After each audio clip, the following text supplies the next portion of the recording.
16 বছরে পরিবহন সেক্টরে একচ্ছত্র নিয়ন্ত্রণ, চাঁদাবাজি আর শ্রমিকদের যাচ্ছে তাই এভাবে রাজনৈতিক ব্যবহার করেছিলেন সাবেক নৌমন্ত্রী শাহজাহান খান। তিনি এবং তার সাঙ্গপাঙ্গরা শ্রমিক ফেডারেশনের নামে 16 বছরে শুধু চাঁদাবাজি করেছেন 18,000 কোটি টাকার বেশি। সড়ক পরিবহন আইন কড়াকড়ি করতে পদে পদে বাধা হয়ে দাঁড়ান এই শাহজাহান খান। আরও জানাচ্ছেন আখলাকুস সাফা।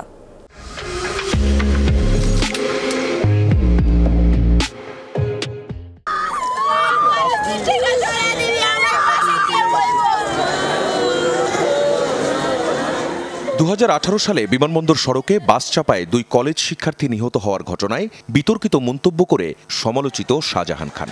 এতে বিক্ষুব্ধ শিক্ষার্থীরা নামে রাস্তায় নিরাপদ সড়কের দাবিতে চলে আন্দোলন। ভারতের মহারাষ্ট্রে একটা গাড়ি অ্যাক্সিডেন্ট করে 33 জন মারা গেল। এখন সেখানে কি আমরা যেভাবে এগুলোকে নিয়ে কথা বলি, এগুলো কি ওখানে কথা বলে? সড়ক দুর্ঘটনায় তারেক মাসুদ, মিশুক মুনিরের প্রাণ যাওয়ার পরও শাহজাহান খান বলেছিলেন, অশিক্ষিত চালকদেরও লাইসেন্স দেয়া দরকার, কারণ তারা সিগন্যাল চেনে, গরু ছাগল চেনে, মানুষ চেনে, সুতরাং তাদের লাইসেন্স দেয়া যায়। পদত্যাগ করলেই কি এই এই সমস্যার সমাধান হবে? গেল সরকার সড়ক আইন প্রণয়ন করলেও শাহজাহান খানের চাপে আইনের ধারা শিথিল করা হয়। তার ইশারাতেই কথায় কথায় যান চলাচল বন্ধ রেখে মানুষকে ভোগান্তিতে ফেলে দাবি আদায় করা হতো।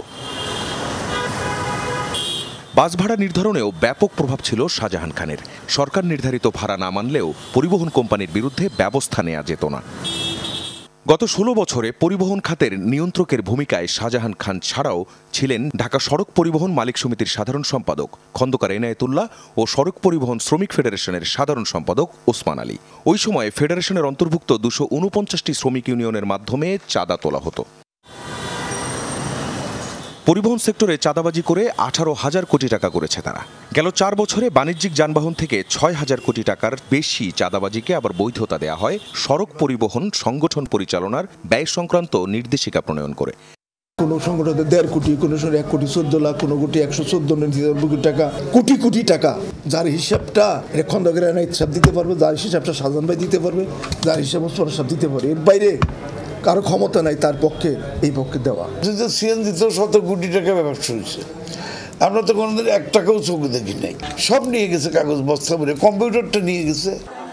সরকার বিরোধী আন্দোলন ঠেকাতে কখনো পূর্ব ঘোষণা ছাড়াই, আবার কখনো নানান অজুহাতে ধর্মঘটের ডাক দিয়ে গণপরিবহন চলাচল বন্ধের নেপথ্যে ছিলেন শাহজাহান খান। শাহজাহান ভাই এবং ওসমান ভাই সারা দেশে পরিবহন শ্রমিকদেরকে বিপদে ফেলেছে। বেগম খালেদা জিয়ার অবরুদ্ধ অবস্থায় আছে, তার বাড়ি ঘেরাও করার জন্য কর্মসূচি দিয়েছে। কাদেরকে নিয়ে? এই পেশাজীবী শ্রমজীবী এই পরিষদের ব্যানারে পরিবহন শ্রমিকদেরকে তারা সেখানে নিয়ে যাওয়ার জন্য বিভিন্ন টার্মিনালে তারা অর্গানাইজ করতেছে।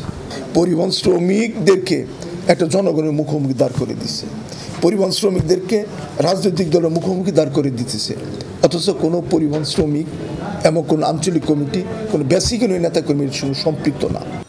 বিভিন্ন সময় চালক আর শ্রমিকদের স্বার্থের কথা বললেও 70 লাখ শ্রমিকের ফেডারেশনকে কুক্ষিগত করেছিলেন শাহজাহান খান। শুধু বললে তো হবে না যে আমি শুধু একতরফা শ্রমিকদের কাজ করি, আমি তো ওর ভিতরে অনেক আকাম করি। তো সেটা যদি শ্রমিকদের মধ্যে ঢুকে, যে উনি বললো যে আমরা বিভিন্ন দোষী যেটা আমরা নিজেরাও জানি না কিংবা বুঝি না। 5 আগস্ট সরকার পতনের পর পালিয়েছিলেন শাহজাহান খান। ছাত্র জনতার আন্দোলনে হত্যা মামলায় এখন সে রিমান্ডে। আখলাকুস সাফা, যমুনা নিউজ, ঢাকা।